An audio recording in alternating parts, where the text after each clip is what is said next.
18 mois après son arrivée à la tête de la région, Laurent Wauquiez dresse son bilan. Certains dinosaures couvaient leurs œufs comme de vraies mères-poules, c'est l'étonnante découverte de chercheurs lyonnais.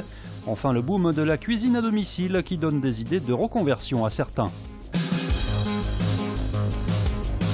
C'est le chiffre du jour, 130 millions d'euros, soit le montant des économies réalisées en 2016 par la région. 18 mois après son arrivée à la tête de l'exécutif régional, Laurent Wauquiez dressait ce matin son bilan financier. Des comptes administratifs semblent-ils meilleurs que prévu. On s'était fixé un objectif à 75 millions d'euros, on a doublé l'objectif et finalement c'est 130 millions d'euros. On les a fait d'abord et principalement sur des économies de fonctionnement administratif. C'est la première fois dans l'histoire de la région que les dépenses de fonctionnement administratif baissent. Et cet argent, on l'a remis sur de l'investissement pour l'avenir.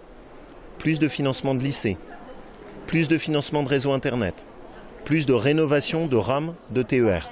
Ainsi, l'équipe de Laurent Wauquiez aurait réalisé en un an 43% du plan d'économie du mandat. Des résultats que nuance l'opposition qui insiste sur le coût social de ces performances économiques.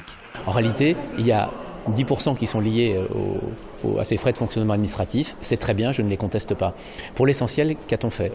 On n'a pas exécuté des conventions avec les collectivités territoriales sur le terrain et notamment dans les territoires ruraux.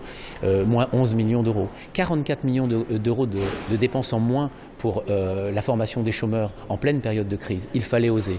Mais Laurent Wauquiez a osé. Moi, je n'appelle pas ça une avancée, j'appelle ça un recul.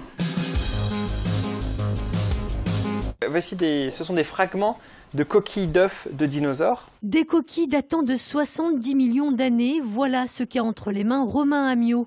Ce chercheur lyonnais travaillant au laboratoire de géologie du CNRS vient de faire une découverte importante. L'Oviraptorosaure, une espèce d'oiseau préhistorique qui pouvait atteindre tout de même 8 mètres de long et peser plus d'1,5 tonne, couvait ses œufs à la manière de nos poules.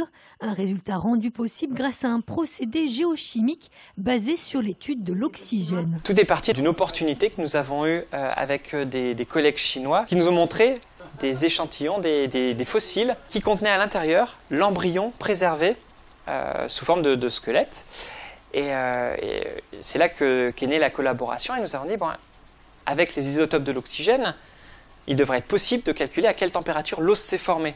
Et les chercheurs ont trouvé entre 35 et 40 degrés. Une information importante, notamment pour comprendre la stratégie de reproduction de ces dinosaures en fonction du climat notamment. Cette découverte va nous permettre de mieux comprendre comment ces stratégies d'incubation vont affecter la distribution de ces dinosaures sur les continents pendant tout le Mésozoïque.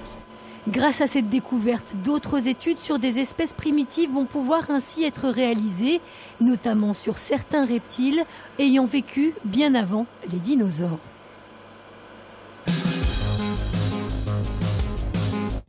Le boom des livraisons de repas à domicile ou au travail. L'activité des coursiers dans ce secteur a augmenté de 35% en un an. Partant de ce constat, Catherine a eu l'idée de créer sa société à Limonest. J'étais comptable et j'en avais marre. Et donc la cuisine, ça a toujours été ma passion. Donc je me suis dit, allez, il faut pas franchir le pas. Tu as 50 ans, il faut y aller. Donc je suis retournée à l'école l'année dernière. J'ai passé mon CAP cuisine. Fille d'une cuisinière et d'un agriculteur, Catherine ne travaille que des produits frais dans l'esprit d'une cuisine maison. Parce que les gens ont perdu l'idée des saisons. Ils ne savent plus quand est produit tel et tel légume.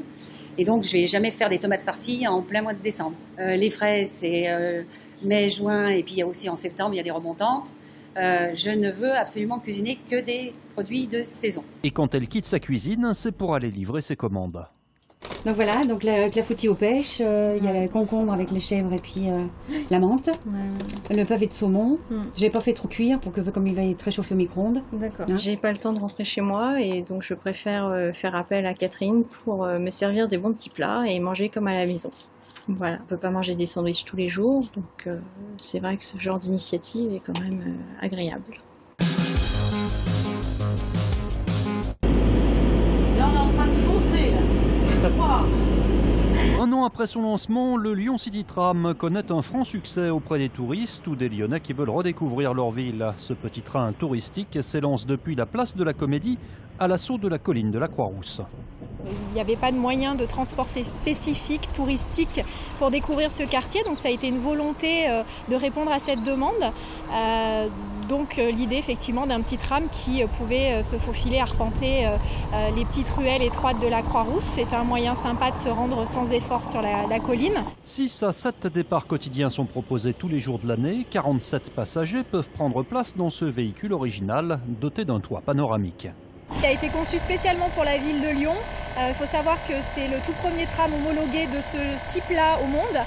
Il n'en existe aucun autre, donc une volonté effectivement de sortir un petit peu des clichés petits trains classiques que l'on peut voir dans les stations balnéaires. Et la couleur rouge et or, petit clin d'œil au patrimoine de la Croix-Rousse, puisque il y avait un ancien funiculaire dans les années 60 qui fonctionnait. Côté tarif en individuel, comptez 9 € par adulte, 5 € pour les enfants.